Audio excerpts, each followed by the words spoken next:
আসসালামু আলাইকুম ওয়া রাহমাতুল্লাহি ওয়া বারাকাতুহু। ওয়েলকাম ভিউয়ার্স মার্ক চ্যানেলে। সবাই কেমন আছেন? আশা করছি সবাই অনেক ভালো আছেন।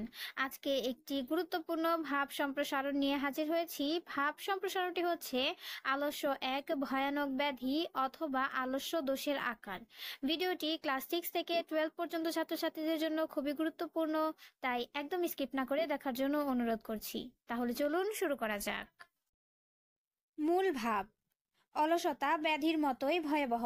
অলসতা দূর করে পরিশ্রম করলে শরীর ও মন দুটোই ভালো থাকে। এতে জাতির কল্যাণ এবং উন্নতি নিশ্চিত হয়।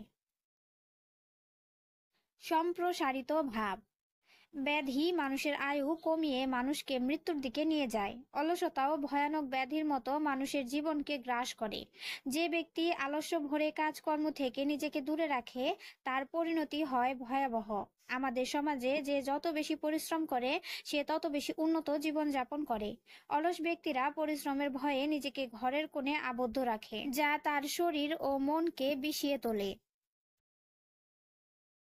অলস ব্যক্তি সুস্থ চিন্তা করতে পারে না, সে নানা রকম অকল্যাণকর কাজের চিন্তা করে।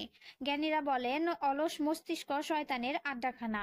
অন্যদিকে কর্মঠ ব্যক্তিরা তাদের জীবনকে বৈচিত্র্যময় করে উপভোগ করে এবং জীবনে সাফল্য অর্জন করে জগতে অমর হয়। অলস ব্যক্তি সবসময় হতাশা ও হীনমন্যতায় ভোগে। তারা পরিবার, সমাজ, রাষ্ট্রের উন্নতির অন্তরায়।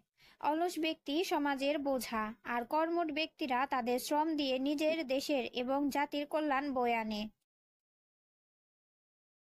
বিজ্ঞানী এডিসন বলেছেন, সাফল্য হলো 1% প্রতিভা আর 99% হলো পরিশ্রম।